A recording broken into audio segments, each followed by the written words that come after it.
people turn out to demand peaceful civil disobedience and demand for a change in their governments.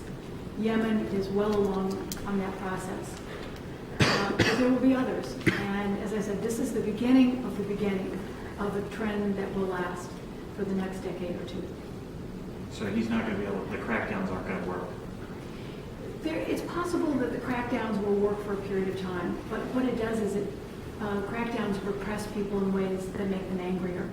And the mere fact that the Arabs have also turned against the Syrian leadership. The King of Saudi Arabia is saying he no longer is credible. That Turkey, an important country both to the west and to the Middle East, has again said that President Assad no longer has legitimacy. The European unions have imposed sanctions. They won't buy oil from Syria. The United States has called for him to step aside. The United Nations has been keeping tabs on how many people have died, 2,600 at least so far. That you have international consensus on the fact that he is not legitimate. So he can fight and repress for a long time to come. But to come out of this as the leader, legitimate leader of Syria, it's hard to see. Can you talk at all about what's going to be going on at the UN this week with Palestinian statehood? We're reaching a very important turning point in the Palestinian case. What happens next? The Palestinians have taken the decision to apply for formal statehood. This is something that is widely supported in much of the world. It is not supported by the United States and Israel. And if it comes to the point that the Security Council has to vote on it, the United States has said it will veto, and that will quash it. The Palestinians then may go to the UN General Assembly and ask for a vote. You can't get passage of the same kind of status of full membership, but they could go and get non-member status.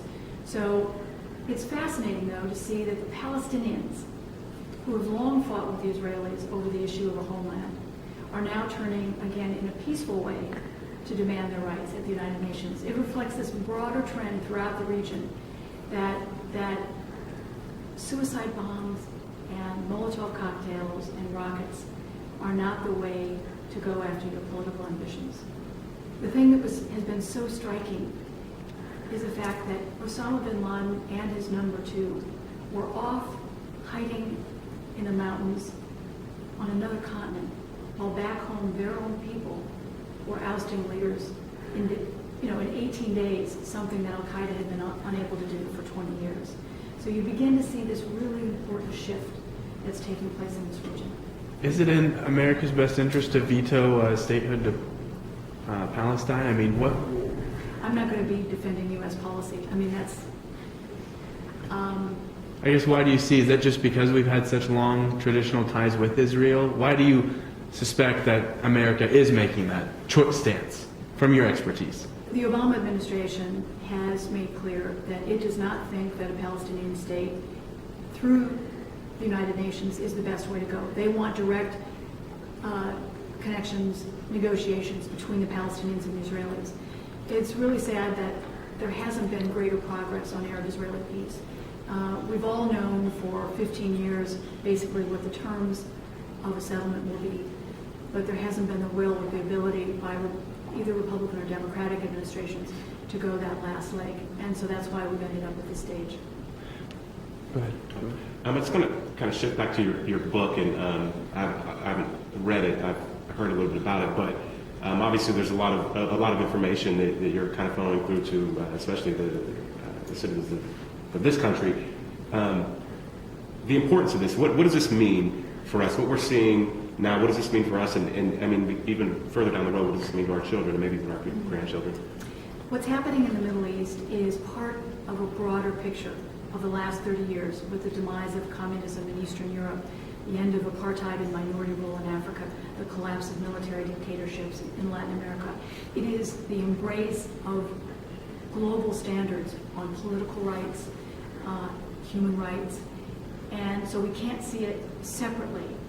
But I think that the next decade is going to be even more turbulent than the last. But it's because they are looking for ways to ensure greater political participation less corruption, a free press. But it takes a long time to build a democracy. Democracies are messy enough, as we all know in the United States. Creating a democracy from scratch is even messier, and you will have a lot of conflicting voices.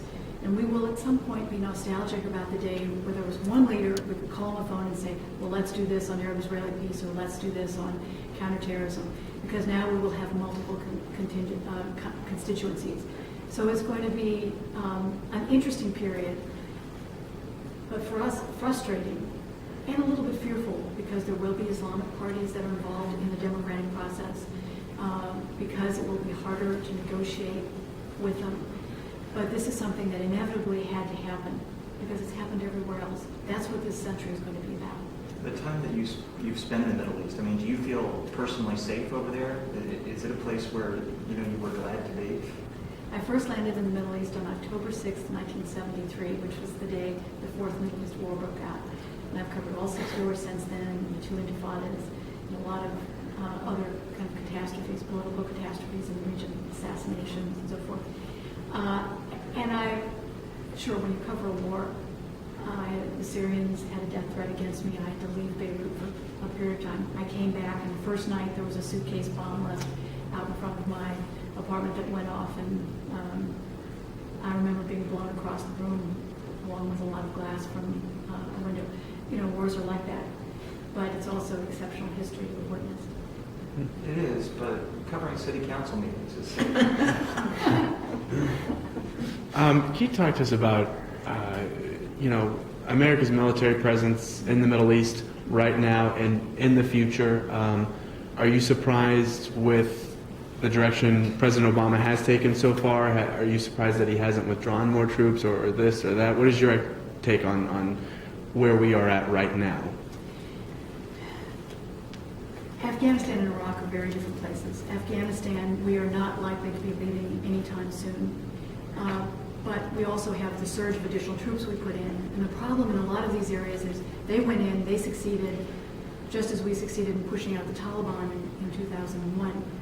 The challenge is not for our military, which has performed superbly, but for our diplomats and our government in trying to help fragile societies, failed states, create alternatives.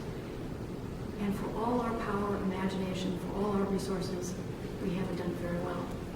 And that's where the issue is less our military than our ability to create viable, credible states. And I think one of the things that's important about the Arab uprisings is they did this in part because they didn't want foreign armies coming in and determining their futures. They wanted to take charge of their own environments, their own futures, and control political change. And so in some ways, this is a reaction against Iraq and Afghanistan.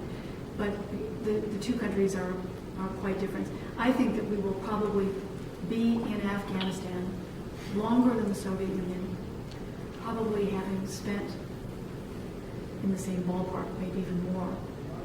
The Soviets weren't very good about trying to inject resources for electricity and schools and so forth. But that we may withdraw in Afghanistan may not be much better off than it was beforehand. And that's frightening, and it's disappointing. So how many years? I'm not... I don't know. Okay.